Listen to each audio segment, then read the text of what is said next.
losing men to peace. We are losing men to ourselves. Every relationship begins with hope, yet not every ending is peaceful. Across these emotional stories, broken trust, regret, and difficult choices reveal how quickly love can transform into distance. As emotions collide with consequences, many discover that rebuilding what has been lost is far more difficult than walking away. To see if maybe we could close the door on the whole divorce attorney type stuff. You know, I'm getting real sick and tired of you calling and coming over 24/7. Okay, well that's rude. That's not how I was expecting you to answer the phone at all. You want me to be cordial? This isn't a cordial period of our life. I mean, yeah, I was hoping we could have a cordial conversation. Are you willing to listen or no? Fine. God forbid. I mean, Okay. I should let all this go through the attorney, but Oh what do my you want? God. Well, I'm hoping that we can lose the attorneys. I was calling to let you know that I'm in line to pick up Micah from school, and I will drop him off after. But before he got in the car, I wanted to see if maybe we could close the door on the whole divorce attorney type stuff. No. Why would we do that? Well, if you want me to be honest, Brian cheated on me. So we're not together anymore. And so, I mean, we built a beautiful life together, and I understand that me making the Tinder and everything, I poetic understand justice that right fucked it there. up and that was a mistake. That's some poetic justice. You don't have to be rude. You're not.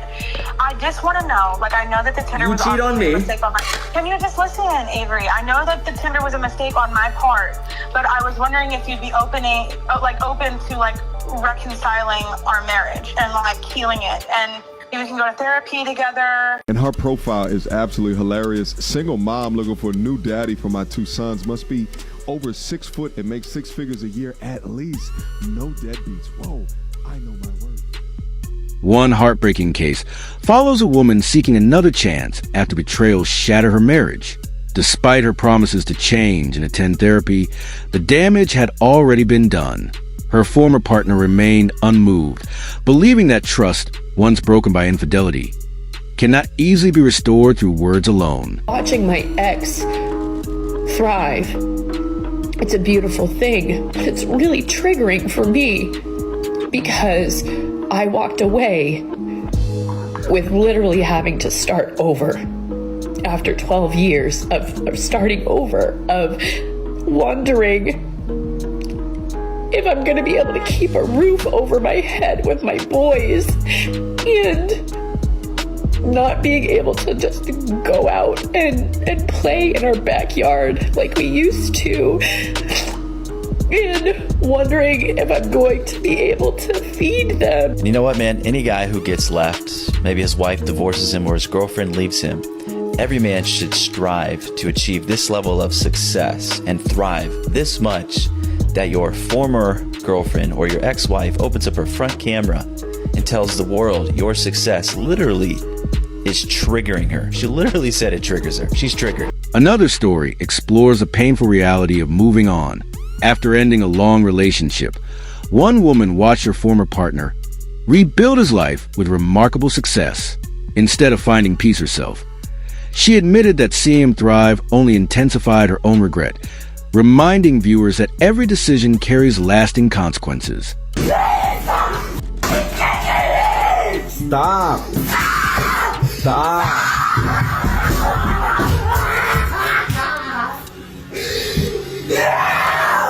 See, that's why I'm recording, because the cops ain't gonna believe this shit.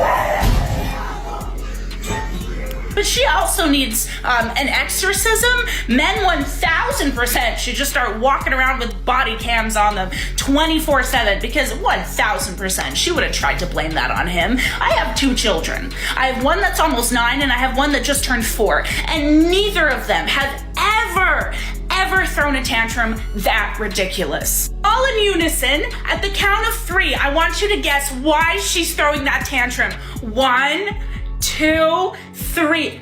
Well, you all got it right. Yes, she was caught cheating. Oh my God, I mean, it's just proof, right? Women can be vomiting, crying, throwing up all over themselves, flailing, and that would still be lying. The collection of viral moments grows even more dramatic as emotional outbursts and public confrontations unfold. Some individuals desperately attempt to shift blame or justify their actions, while others remain calm and composed. These striking contrasts highlight the importance of accountability, self-control, and choosing peace over unnecessary conflict. I'll tell you what, I'm a mother, so when a guy's like, ooh, let me go over, like, I don't care if your kid's there, like, I'll wait till they're asleep. Blocked. Done. Like, what the you mean you gonna wait for my kid to be asleep? Hell. Yeah, real quick. That's an instant. Beyond the viral arguments lies a broader conversation about modern relationships. Many men today are choosing personal growth, financial stability, and emotional peace over constant pursuit of romance. This changing mindset reflects a generation increasingly focused on building purpose before seeking companionship. We are losing men to peace. We are losing men to ourselves.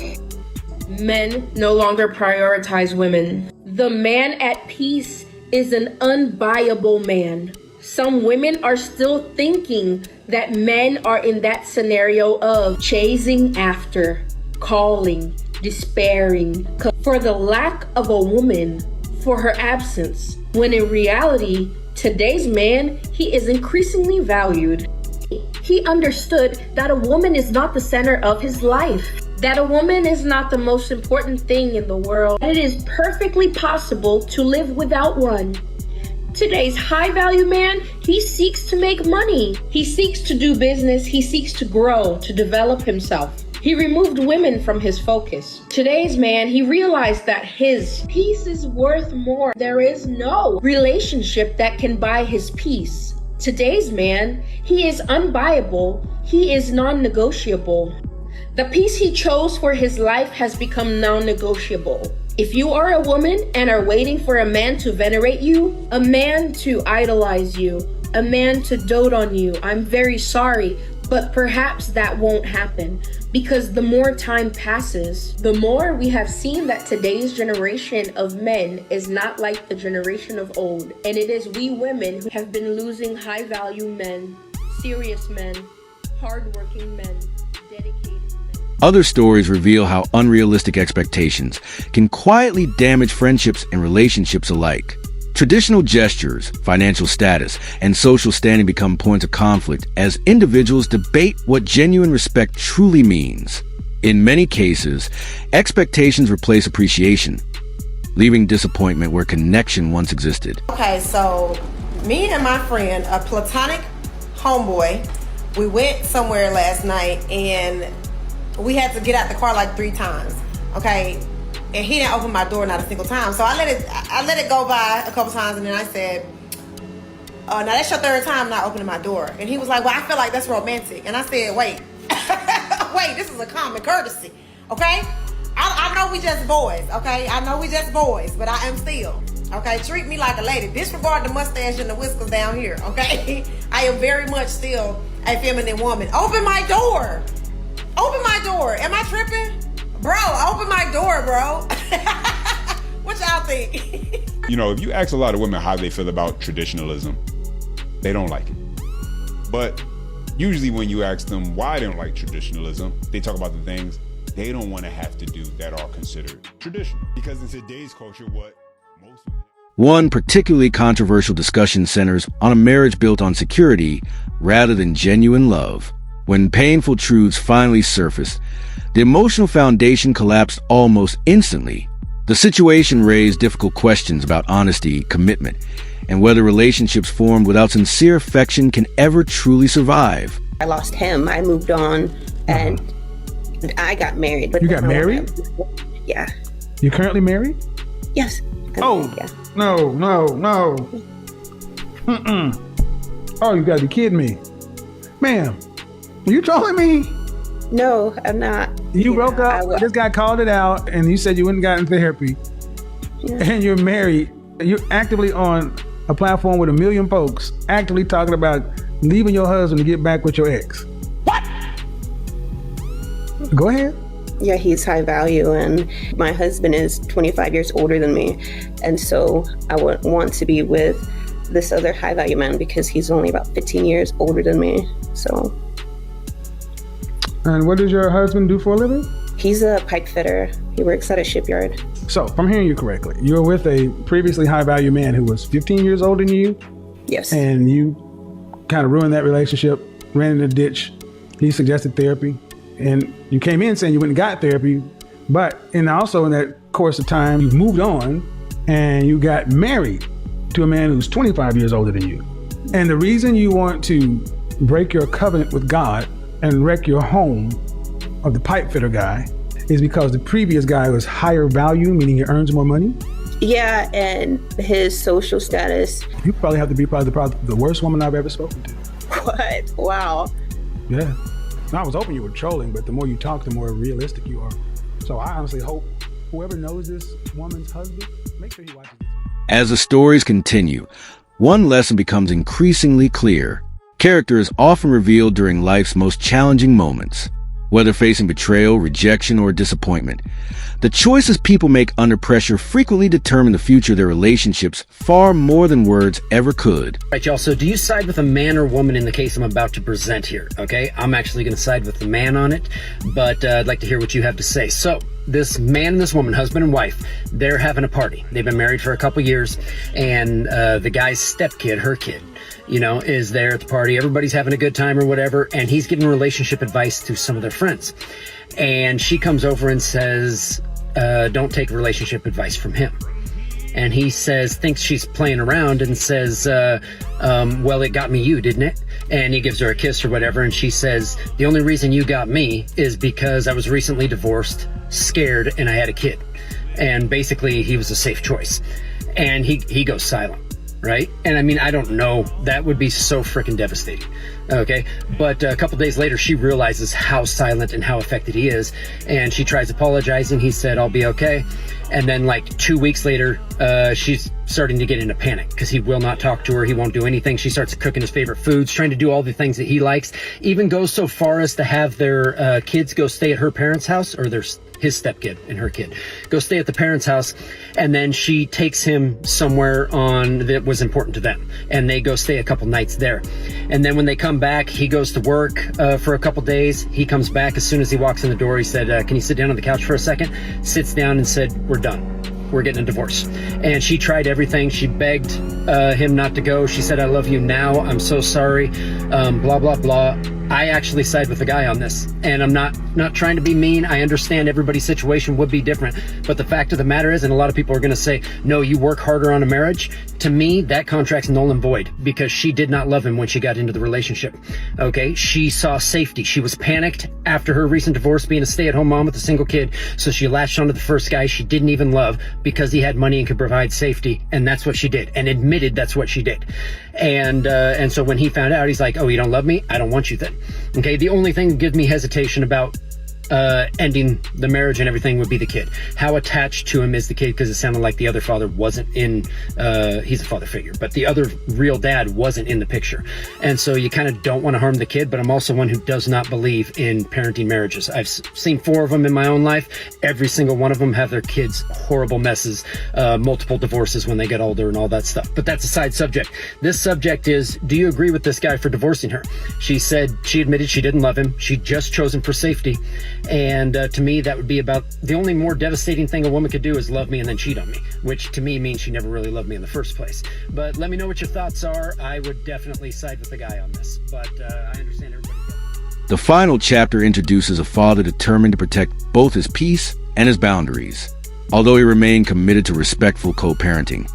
He refused to become an emotional support system for the partner who had chosen to end their marriage, believing that healing sometimes requires healthy distance. Cheat on me? I was ovulating. You don't know women. You haven't grown up with women. My body, I was just listening to my body. We are chemically created. I have this chemical thing in me where I have to reproduce. My body, I was just listening to my body, you know? I was at the club, there was a man there, cute, a couple drinks in. I was like, my body was like, reproduce. What are you talking? So you're blaming science for you cheating? Yes, I had no control. Okay, yeah, you didn't have to go home with him. You obviously don't understand what it's like being a woman. Like, my body is chemically built so that I have to reproduce, and I was just listening to my body while I was ovulating. Do me a favor, please. Get out of here. Get out of here, man. Is that a thing? I've never heard that. I have never heard that. My body was screaming. All right, well, my ex were like, let me intertwine with his... His experience illustrates an important reality faced by many separated couples. Kindness does not require emotional attachment, and forgiveness does not always mean reconciliation. By enforcing clear boundaries, he chose stability over confusion, proving that self-respect can coexist with responsibility and compassion. 3 years straight, my ex-wife and I co-parent fine. No issues. We didn't have any conversations past what needed to be happening for our kid. But now over the last couple of months, all of a sudden, she wants to be my friend. She wants to come to my house and sit on my counters and crack jokes and, talk about her day and talk about her problems with work and everything else. She wants to have holidays together as a family, and she wants to make me coffee in the morning when I go over to pick my kid up to take him to school. She wants to invite me up to her apartment and help her fix little things around her apartment. She wants sympathy from me when she doesn't feel good, when she's sick, when she's got to go to the doctor or anything like that. When she's stranded 30 miles away from my house in a downpour and a thunderstorm, she calls me expecting me to grab my truck and go pick her and her motorcycle up. She wants to do Halloween themed like a family with our son. But when I finally saw the light and I finally said, what's going on here? Like, is she trying to get back in my life? Is she trying to be back together? And so I asked her about it. She said, no, you're crazy. We already tried the dating and marriage thing. Why would we do it again? I'm sorry, ma'am. I made it perfectly clear to you that I will not be your friend. We can co-parent. We can, do all that stuff. That's fine. I have no issue with that. But we don't need to talk. I don't need to hear you vent about your work or all this stuff. I don't need you calling me in the morning when you get fired from a job crying your eyes out. I don't need you telling me that you're not wearing panties. Friends don't do that. I almost got sucked back into the trap. I almost thought for a minute that maybe she came around. Maybe she's changed. Maybe she's a better person. Maybe she's going to be the wife that I wanted. But then she gaslit me. She got on that phone telling me that I was angry. I wasn't raising my voice at all. I was simply trying to explain how I don't want to be your friend. I've already set that boundary, and now you're stepping on that boundary, and I'm enforcing that boundary. And you're acting like I'm nuts for thinking that you wanted to try again after you doing all of this stuff. No, you cannot gaslight me. I'm sorry. You cannot make me the problem just because you don't want to address your feelings. You don't want to address your pride. You ran around talking shit about me to your family, your friends, everybody you know, all the guys you've went out with. And now, if you were to actually do what you want to do, what your heart is telling you to do, because all your actions are saying that's what you want, if you were to actually give in to that, now all your family and your friends and everybody would think you're nuts because you ran around talking shit about me the whole time. Wait a minute. If he's such a bad person and he did these things that you claim he did, why are you trying to get back together with him? So your cop-out is that, this is what's best for our kid. Us being friends is what... No, it's not. What's best for our child is for us to just simply co-parent and not talk. Unless it has to do with our child. All the other extra You're not getting your cake and eat it too. You're not getting the benefit of me as your husband without me getting the benefit of you as my wife. Nope. The final viral story shocked audiences as a woman openly admitted ending a relationship immediately after a partner lost his job. Her unapologetic honesty ignited fierce debate online, with many questioning whether loyalty should remain constant during moments of financial hardship and personal struggle. Some that I've done to men that I will never ever regret. Oh, this should be good. Years ago, I was dating a guy for like 6 to 8 months, right? Okay. During those 6 to 8 months, he called me to tell me that he lost his job. I was like, okay. I waited 2 hours. I said, hey, let's meet up for a drink or something to eat or something like that. And he was like, okay, yeah, sure. As soon as we get to the spot, I look him dead in the face and I said, hey, it's not gonna work out between us. I beg your pardon? And he was like, what? Are you being serious? And I was like, yes, I am.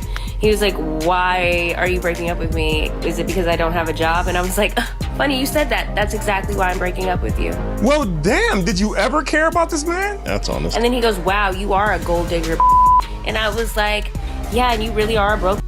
So look at us. And he was like, wow, you really gonna leave me over me not having a job? Like I'm not gonna go get one? And I was like, no. And he tried to make me feel bad that I was breaking up with him because he no longer had a job. And I was like, I do not care. Together, these stories paint a powerful portrait of modern relationships shaped by trust, accountability, ambition, and personal peace. While every situation carries unique circumstances, one message echoes throughout them all. Lasting relationships are built not on convenience or status, but on honesty, respect, sacrifice, and unwavering character.